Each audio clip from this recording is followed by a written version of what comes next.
नमस्कार दोस्तों, स्वागत आप सभी का आपके अपने ही YouTube channel all exam paper में।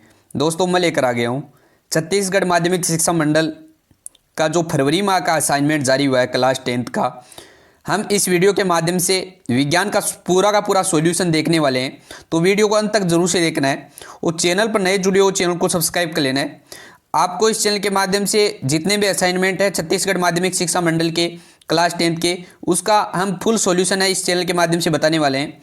तो चैनल पर नए जुड़े हो चैनल को सब्सक्राइब कर लेना है। इसमें आपको जो है टोटल 5 क्वेश्चंस पूछे गए हैं। तो पहले क्वेश्चंस की बात कर लेते हैं। सबसे पहला क्वेश्चन पूछा गया है, एथेनोइक अम्ल की औद्योगिक कार्यविधि का सचित्र आपको वर्णन करना है।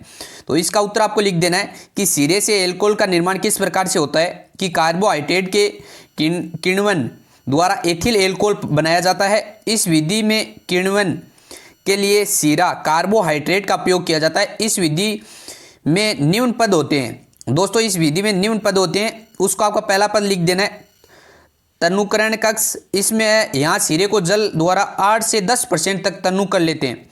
सेकेंड आपको लिख देना है किण्वन कक्ष।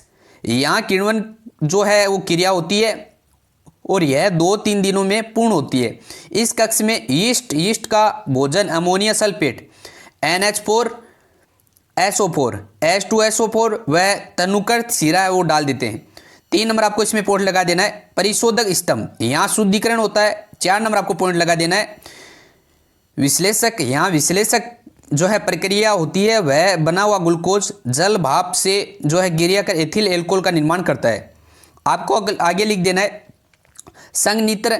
इसमें आपको लिख देना है कि संघनन क्रिया द्वारा 90% एथिल एल्कोहल प्राप्त हो जाता है, जिसे हम संघनित्र द्वारा संघनन प्राप्त में जो है एकत्रित कर लेते हैं और क्रिया के निम्नलिखित चरणों में पूर्ण होती है, जिसमें आपको रासायनिक समीकरण इस प्रकार से आपको लिख देना है।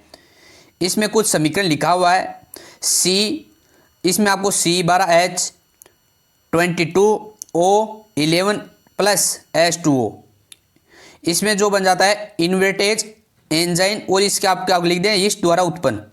तो इस प्रकार से आपको ये समीकरण लिख देना है। आगे आपको लिख देना है इस प्रकार की क्रिया के अंत में जो एल्कोहल प्राप्त होता है उसे हम वोश कहते हैं। वोश का आश्वासन कर 90% एल्कोहल प्राप्त कर लेते हैं। इस एल्कोहल का परिशोधन कर शुद्धि एल्कोहल प्राप्त कर लेते हैं। इसमें आपको नामांकित चित्र इस तरीके से आपको बनाना है। परिशोधक स्तंभ को दिखा देना है और इसके बाद में विश्लेषक और किण्वन कक्ष को दिखा देना है जल सीरा। इस प्रकार से आपको जो है बना देना है सचित्र वर्णन। एथिल एल्कोहल के निर्माण में किण्वन विधि का नामांकित चित्र आप देख सकते हैं, आपकी स्क्रीन पर है। अच्छी तरीके से आपको इस तरीके से आपको बना देना है। दोस्तों 2 नंबर क्वेश्चन आपका असाइनमेंट में जो पूछा गया था कि गोलीय दर्पण के निम्न को परिभाषित कीजिए। तो इसमें पहला दिया गया है वक्रता केंद्र, सेकंड दिया गया मुख्य कक्ष, आगे थर्ड दिया गया वक्रता त्रिज्या और 5 दिया गया फोकस दूरी और जो है आपका लास्ट वाला दिया गया ध्रुव है। तो सभी का हम सॉल्यूशन देख लेते हैं। पहले वक्रता केंद्र का देख लेते हैं। तो दोस्तों वक्रता केंद्र में आपको लिख देना है कि गोलीय दर्पण जिसे हम खोखले गोले का भाग होता है, इस गोले के केंद्र को वक्रता केंद्र कहते हैं। तो दोस्तों वक्रता केंद्र के बारे में ये लिख देना है। सेकेंड आपका मुख्य कक्ष है, तो इसमें आपको लिख देना है कि दर्पण के ध्रुव और वक्रता केंद्र को मिलाने वाली रेखा को है मुख्य कक्ष कहते हैं। आगे आपको वक्रता त्रिज्या दिया गया था, इसमें आपको लिख देना है दर्पण जिस खोखले गोले का भाग होता है उस गोले की त्रिज्या को दर्पण की वक्रता त्रिज्या कहते हैं। आगे आपका जो दिया गया था फोकस दूरी, तो फोकस दूरी को आपको लिख देना है कि दर्पण के फोकस F तथा ध्रुव P के बीच की दूरी दर्पण की फोकस दूरी है वो कहलाती है। और ध्रुव को आपको लिख देना है कि ध्रुव में कि गोलीय दर्पण के परावर्तन स्तर के मध्य बिंदु को है वो दर्पण ध्रुव कहते हैं। तो इस प्रकार से आपके जो है 5 इसमें पूछे गए थे, तो पांचों के पांचों आंसर आप देख सकते हैं। अच्छी तरीके से मैंने बता दिया है, तो समझ के आप लिख सकते हैं अच्छी तरीके से। आगे दोस्तों 3 नंबर क्वेश्चन जो पूछा गया था कि उत्तल एवं अवतल लेंस में कोई 4 अंतर आपको बताने हैं। ये 4 अंक का क्वेश्चन है, इसमें आपको 4 अंतर बताने हैं उत्तल और अवतल लेंस में दोनों में। तो किस प्रकार से, जो उत्तल लेंस की बात कर लेते हैं दोस्तों, पहले अंतर की बात कर लेते हैं उत्तल लेंस की। इसमें है उत्तल लेंस में ये बीच के में मोटे तथा किनारों पर पतले होते हैं। दोस्तों ये है उत्तल लेंस है, ये बीच में मोटे और किनारों पर पतले होते हैं। ये अंतर लिख देना आपको एक। और अवतल लेंस की बात करेंगे, ये बीच में पतले तथा किनारों पर मोटे होते हैं। आगे 2 नंबर अंतर की बात कर लेते हैं उत्तल लेंस में, कि उत्तल लेंस अपने ऊपर गिरने वाली जो है किरणों को सिकोड़ देता है, अर्थात इसकी जो प्रकृति है वो अभिसारी होती है। और आपको जो अवतल लेंस में लिख देना है कि अवतल लेंस है वो अपने ऊपर गिरने वाली किरणों को फैला देता है, अर्थात इसकी जो प्रकृति है वो अपसारी होती है।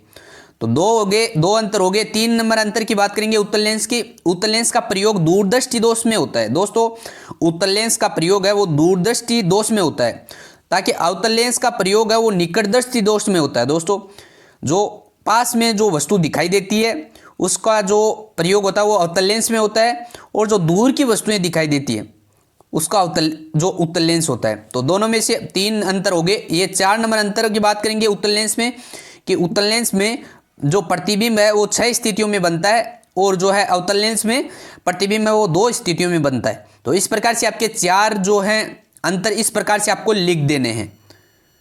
इस प्रकार से आपको 4 अंतर है वो लिख देने हैं अच्छी तरीके से।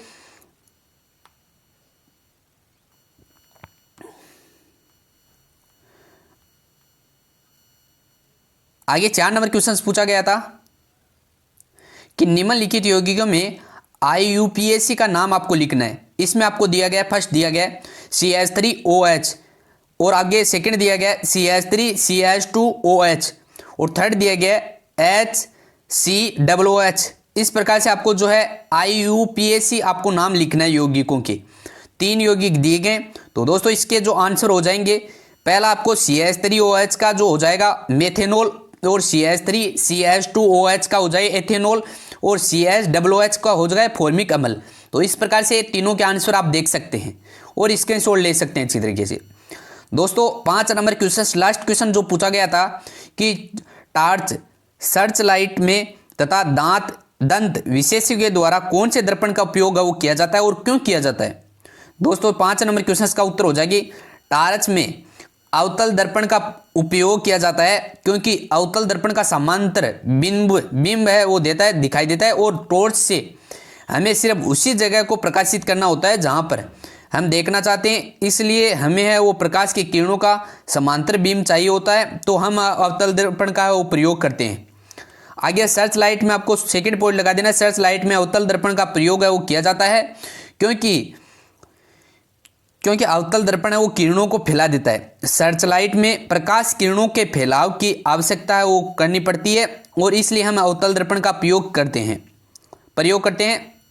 3 नंबर आपको पॉइंट लगा देना है कि दंत विशेषज्ञों के द्वारा अवतल दर्पण का उपयोग किया जाता है ताकि दांतों की वर्गित छवि को देखी जा सके। तो दोस्तों ये आपको लिख देना है। तो 5 नंबर क्वेश्चंस का लास्ट क्वेश्चंस था, सभी के आंसर आपने देख लिए हैं, अच्छी तरीके से एक्सप्लेन कर लिए हैं, तो अच्छी तरीके से आप लिख सकते हैं नोटबुक में अपनी।